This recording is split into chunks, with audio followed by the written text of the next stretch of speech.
Hi Coffee Beans, Gustavo Braga here, and today I want to talk about this. Why do you double the consonant? I believe that once you understand the rule, actually you understand the why behind the rule, you can navigate the language much more easily, okay? Because you understand the principle behind spelling in this case.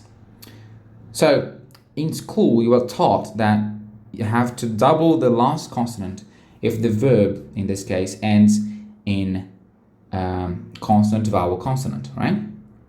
So you double the T, you double the T here and the P here, okay? But this is not a spelling rule. This is a phonetics rule. This is a pronunciation rule. And I want to show you why, okay? So check out the difference between these two sets of words.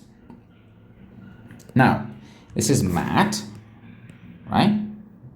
And mate, fat and fate, block and bloke, slop and slope, put and pute from compute, cut and cute, kit and kite, lit and light, okay? And the only difference in spelling here is the last E. And this E is silent, okay? It's a silent E. You don't say matey, you just say mate. The last sound is a T, so it's a silent E. This is what some people would call the magic E, right? It's called the magic E because it just changes the whole pronunciation of the word. Now, let's move on. Let's go on and we will come to why I'm talking about this. So this is the phonetic transcription, right? So mat, fat, block, slop, put, cut, sorry. There's no. Oh no, it's a reflex. I just do it. Cut, kit, and lit. Perfect.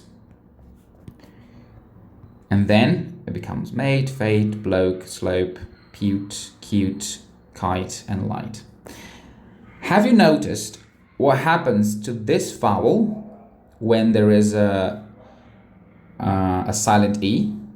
A, O, U, I. The vowel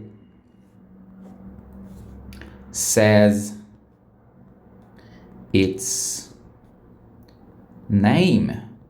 So the vowel is A, right? The vowels are A, E, I, O, U.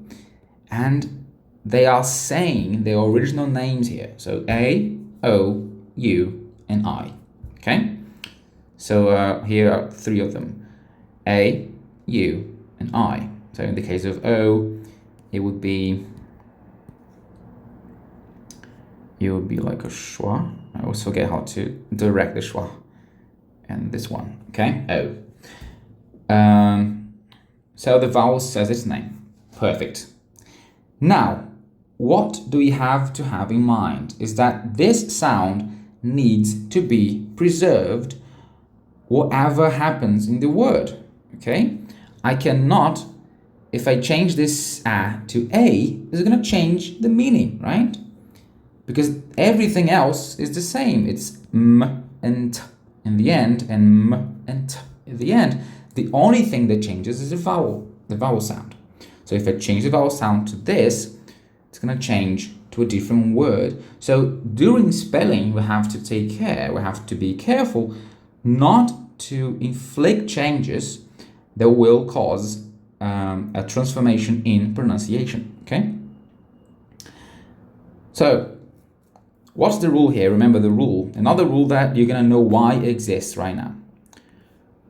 What happens if I need to add ing to the word mate? If you remember the rule, you just remove the E, right? And you write mating. Now you don't keep the E because it will be like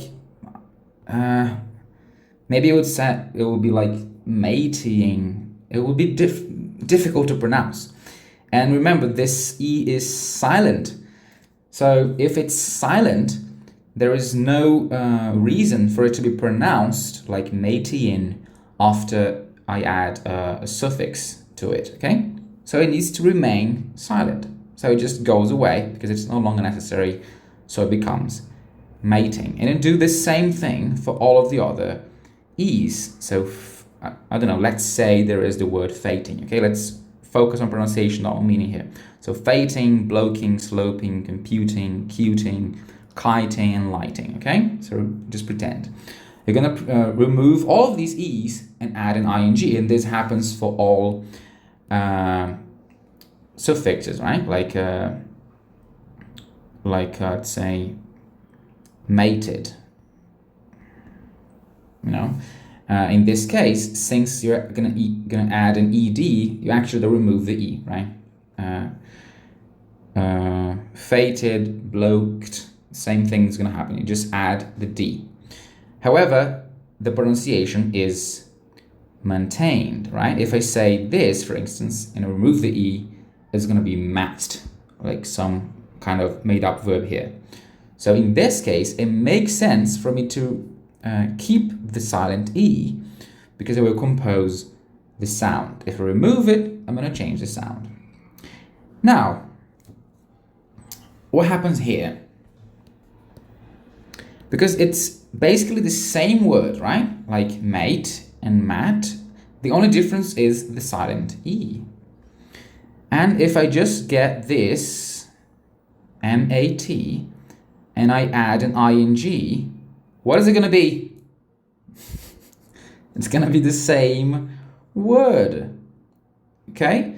So I need to do something else here. I need to do a change in the way I spell it. So I will preserve the sound. And this change is adding another T.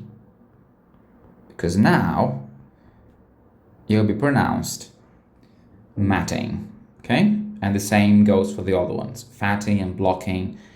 In this case, block already has 2 consonants, so there's no need to add to double any consonants, okay? It's not even the rule.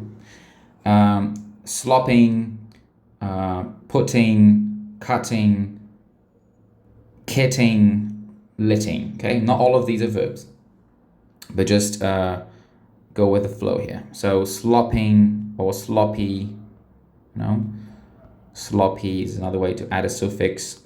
Cutting, litting, okay? So you need to double the consonant to preserve the sound. And it does not only happen, actually the reason why we double here is because there are words in English that already do that. For example, ape and apple. This is why you don't pronounce apple, because there's 2 P's. You would pronounce apple though if there was only 1 P, okay? Grape, grapple, light, little. So ape, apple, grape, grapple, light, little. There are several other examples. But it also happens within words, not necessarily in suffixes, okay?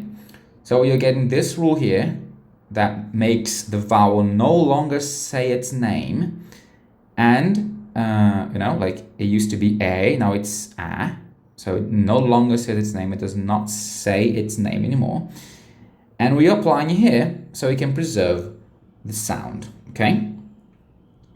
And this really helps you understanding, for example, let's say you see this word for the first time ever, you know that it's not going to be pronounced like this one. Biter is going to be pronounced bitter because there's 2 T's, okay?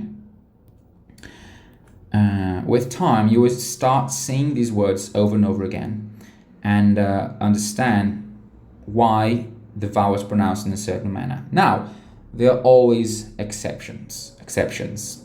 So while we say fable and ripe, these two words will be pronounced. Now, you know this one, right? Recipe. And you know this one. Now, this one is challenging. I would have never pronounced it the way it's pronounced. It's actually pronounced debacle. Debacle, okay? So this comes from French, from débâcler, if I'm not mistaken. This is, and then it retained some of the sound, and this recipe comes from Latin recipere, okay? Recipe, okay? So it also maintained most of the sound of the original word. Very good. Okay, so I hope you understand now the reason why we double the consonant in the end of words with consonant, vowel, consonant. Okay, no rule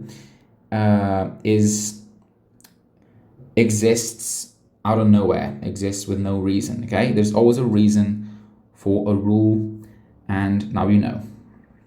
If you have any questions or comments, just leave them below.